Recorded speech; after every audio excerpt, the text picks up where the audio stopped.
My loving husband was diagnosed with terminal cancer. To cope with the sorrow, I threw myself into my work. One day, a man claiming to be a lawyer approached me. Your husband has submitted a request for $5 million in damages. Are you having an affair while he's sick in the hospital? He asked smugly, presenting photos he claimed were evidence of my infidelity. I was stunned. I have no idea what you're talking about. We've already gathered evidence proving that you're the woman too busy dating to care for her sick husband, the man continued arrogantly. Feeling as if my entire life was being challenged, I decided to take him to my home to show him the truth. Along the way, I discreetly signaled to a middle-aged neighbor. My name is Melissa, and I'm 27 years old. I currently run multiple web media platforms and make a living from it. Sitting in my living room, I muttered to myself as I stared at the computer screen filled with text. What should I do about this? Melissa, let's take a break, my husband Kevin said, coming out of the kitchen and handing me a steaming cup of coffee. Thank you, I smiled at my partner, who sat beside me. Kevin is not just my husband, he's also my work partner. I've always loved writing, so I started as a web writer during college. But after a few months, I hit a wall due to my inexperience. A friend introduced me to another web writer, who would later become my husband, Kevin. He taught me everything from writing skills to how to get work. Initially, we were just colleagues, but our relationship gradually deepened. We became indispensable to each other, transitioning from colleagues to beloved partners. After graduating from college, we went into business independently as web writers and started to run and operate web media platforms. Our relationship evolved from partners to a unique family. Now, as a married couple, we work from home and are always together, both for work and in our private lives. When I tell my friends, they ask, "Don't you get tired of being together all the time?" But we find it comfortable, thanks to Kevin's calm and gentle personality. I never doubted that my life with my loving husband would continue forever. One day, prompted by a friend, we decided to go for cancer screenings. We often joked about our good health, but with a friend's relative getting diagnosed with cancer, we thought it was a good time to get checked. As it turned out, I was fine, but Kevin needed further testing. By this point, a sense of unease had already set in. Kevin kept saying, "I'm fine, nothing's going to be wrong," Kevin reassured me, but I couldn't shake off my worry. Then the detailed test results came back. Kevin had cancer. Moreover, the doctor told us it was at an advanced stage because it was detected late. I collapsed right there and then. Kevin had cancer and it was advanced. We'd had yearly checkups and nothing had ever seemed off. Sure, he had some cold-like symptoms once in a while, but Kevin always said, "I can work from home," and never really went to the doctor. If only I had noticed something back then. If only I had forced him to go to the doctor. Regrets kept flooding my mind, but then the overwhelming fear that he was going to be gone hit me, and I couldn't think of anything else. Kevin was admitted to the hospital immediately, and I visited him every day during my work breaks. When I came to see him, Kevin always greeted me with his calm smile. He would even happily ask about the progress of our work that we both put so much effort into. Seeing his face made me think, I have to protect this job no matter what. And even as I wiped away tears, I kept working. But every time I let my guard down, the fear that Kevin might be gone consumed me. To distract myself from the sorrow, I took on a part-time job at a nearby supermarket in addition to our web media work. Days went by like this, and a little time passed. As usual, I visited Kevin in the hospital, finished my shift at the supermarket, and was on my way home. When I get home, I need to do the web work and also clean the house, I thought, planning out my next tasks. Suddenly, the world in front of me started spinning, and I sat down in a panic. What's happening? I feel sick, I wondered. My vision continued to spin, and cold sweat wouldn't stop. Feeling helpless, I sat there, and suddenly I heard a surprise, "Huh?" A concerned person was hurriedly approaching. A gentle hand was placed on my slumped shoulder, and a kind voice asked, "Are you all right?" Looking up, I saw an unfamiliar middle-aged woman looking at me with concern. "I'm feeling a bit unwell, but I'll be okay," I tried to assure her. I mumbled, trying to stand up despite my spinning vision, but the woman who caught me said, "Come this way." She almost dragged me along to some place. We arrived at a familiar suburban house. "Where is this?" I asked, gazing vaguely at the house. "This is my home. Rest here for a while," she said, taking my hand and leading me inside. Despite it being our first meeting, her warm hand oddly comforted me, and I followed her in. We sat in the living room sipping water, and then she encouraged me to lie down on the sofa. Even as I closed my eyes and took a deep breath, she wet a towel in cold water, wrung it out, and placed it on my forehead. She also covered me with a blanket. A little while later, my vision stabilized and my sweating stopped. Slowly sitting up from the sofa, I faced the concerned woman and asked, "Can I move now?" I thanked her and added, "By the way, I realize I never introduced myself. Sorry about that." Upon hearing this, the woman smiled with relief and introduced herself as well. Her name was Laura, and she lived here with her husband. I began to say, "I also have a husband," but an image of Kevin lying in bed interrupted me. Noticing my hesitation, Laura said, "It's okay if it's hard to talk about it," and asked why I was sitting on the side of the road. "Actually, my husband is sick." I slowly told her about Kevin's illness, which I hadn't even shared with friends, and how I'd been overexerting myself with work to distract from the sadness. Laura held me tightly as I choked up and finally shed tears. "It's hard, isn't it?" she said, crying along with me. Later, I found out that Laura's house was very close to mine. What's more, our house was apparently known in the neighborhood as the wealthy couple's house due to its size. Chuckling to myself, I suddenly remembered. When I used to walk around the neighborhood with Kevin, people would often strike up friendly conversations with us. It feels like things have become distant since Kevin got hospitalized. Laura told me, people thought you two had separated and didn't know how to approach you. Through meeting Laura, my days slowly started to change. I got to know the neighbors I'd previously avoided, and we started gathering at our houses for tea.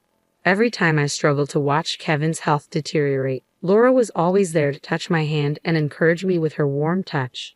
Then one day, Kevin received permission for a temporary return home, marking a long-awaited moment.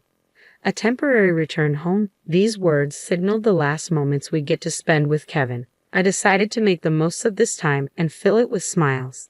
"So, Kevin, now that you're home, is there anything special you want to do?" I asked. The first thing he said was, "I'd like to see Laura." While Kevin was hospitalized, I had told him how Laura and the neighbors had been taking good care of me during my daily visits. To fulfill Kevin's wish, I let Laura know we'd be stopping by on our way. A quick glance at Kevin revealed a certain resolve in his face as he stared straight ahead. We arrived at Laura's, who welcomed us with her ever-present warm smile. She took Kevin's hand and said, "You really are loved," her eyes meeting mine as she smiled.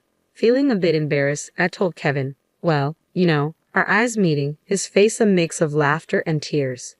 During a break in the conversation, as I was about to head back to the living room from the restroom, I overheard Kevin's earnest voice from the other side of the door. I listened closely and realized he was talking about me. "Please look after Melissa when I'm gone." Hearing those words, I felt a stinging pain at the back of my nose and realized tears were falling.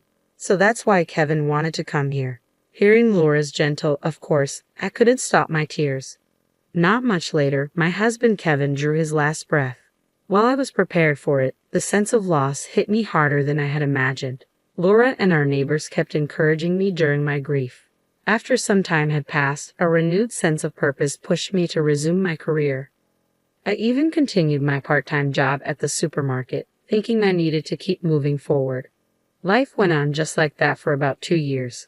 One day, as I finished my shift at the supermarket and stretched my tired body, a voice came from behind. "Excuse me," startled, I turned around to see a serious-looking man wearing glasses. Did he lose his way? Without much thought, I asked, "Can I help you?" Clearing his throat, the man smiled softly and spoke, "I apologize for the sudden intrusion. I'm a lawyer. You're Melissa, correct? May I speak with you?" A lawyer? What could he possibly want with me? Though I was puzzled, I agreed to listen. "Sure. You see, your late husband Kevin has left you a settlement of $5 million. I was surprised when the man mentioned Kevin's name, and even more startling was the word settlement, almost causing me to drop the bag I was holding. "What? No, there must be some mistake. Ma'am, we have all the evidence. While your husband was in the hospital, you've been having an affair, haven't you?" The man smirked and pulled out his smartphone, showing me a photo. "What is this?" The photo showed a man and a woman arms linked, walking away from the camera. I have to admit, the woman in the photo bore a slight resemblance to me, but it was definitely a case of mistaken identity. That's not me, and I don't know that man. Besides, my husband passed away 2 years ago. I laid out the facts and was about to walk away when the man suddenly raised his voice to stop me. Lies about him being dead won't work. We already know you've been dating around while neglecting your sick husband. I was stunned. I remembered the days when I was rushing to Kevin's hospital every day and working nonstop. What could this guy possibly know about me? I wondered. Isn't it common sense for a real lawyer to offer a business card? Shouldn't he have notified me through documents or a phone call rather than meeting me in person? I shook my tired head and stared at the man. He wasn't going to back down. Realizing we wouldn't reach a conclusion, I decided it would be quicker to just show him. "Please come this way," I said, inviting the man into my home. In hindsight, it was a bold move, but I felt emotionally charged, like he was negating my entire life. As I walked home with the man, I crossed paths with Laura, who was holding the shopping bag. Laura looked surprised but understood something when I raised my palm. She acknowledged and returned the gesture. I opened the front door and ushered the man inside. Clearly thinking he'd successfully manipulated me, the man enthusiastically said, "Let's discuss the paperwork inside." Ignoring him, I led the way to a certain room. "Please come in," I said. It was a room with a memorial altar, pictures of a smiling Kevin from when he was healthy displayed on it. "Wait, he really is dead," the man said, his face pale. "My husband is no longer in this world, so your claim for compensation is simply impossible," I said, adding internally, he would never have done such a thing even if he were alive. Noticing the man claiming to be a lawyer glancing around, he muttered under his breath, "That's not what I heard. This can't be right." He then casually pulled out his mobile phone to check something. I subtly peeked at the screen from behind and saw a photo of a vibrant Kevin taken before his battle with illness. "What? What's the meaning of this?" I demanded, unnerved that this man had a photo of my loved one. The man started talking hastily, as if making an excuse. According to him, he had purchased information about me and Kevin, who were known as a wealthy couple in the neighborhood, from a man claiming to be an informant. His intention was to scam us. The information said the husband of the wealthy couple was in the hospital, and the wife was emotionally vulnerable. Moreover, the informant had tried to squeeze more money out of the man by feeding him a lie that your wife is cheating on you, even providing fake evidence photos to back up the claim. I had no idea he was dead. That guy tricked me. The irony of the scammer himself being scammed left me sighing in disbelief. Then the man, who had been mumbling to himself, stood up straight and looked at me with a creepy smile, saying, "Well, if I'm caught, I'm caught." A shiver ran down my spine, and I broke into a cold sweat. Just as the man took a step toward me, the sound of hurried footsteps came from the entrance, and a moment later, several officers burst in, shouting, "Police!" The tension I'd been unconsciously holding released, and I collapsed on the spot. Thank God they made it in time, I thought, recalling the moment when I crossed paths with Laura on the street a few minutes earlier. In reality, the hand I'd raised to Laura wasn't just a simple greeting. After Kevin's death, Laura had taught me the SOS hand signal, a raised palm with a clenched thumb, saying, even without words, you can say, "Help me." Betting that the signal would get through, I used it.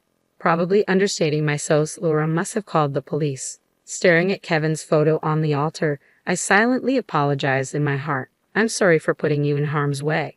In the photo, Kevin seemed to be smiling as if to say, "It can't be helped."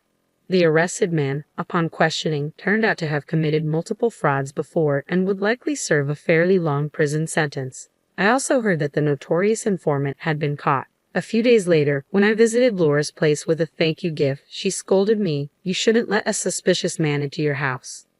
Laura had noticed my SOS and was going to intervene, but decided it was better to let the police handle it. Then she gently tapped me on the head as if to imprint her words. "Kevin asked me to look out for you, so please don't do anything dangerous from now on." At those words, tears welled up in my eyes. Ever since then, I've been living happy days, helped by Laura and the folks in the neighborhood. Today, I put my hands together in front of the photo of Kevin on the altar. "Even in a world without you, there are plenty of people who help me. You can rest easy," I whispered to myself. When I gently opened my eyes, there was a comforting smile in Kevin's photo that seemed to watch over me. Smiling back, I said, "All right, let's get to work today," and stood up with enthusiasm.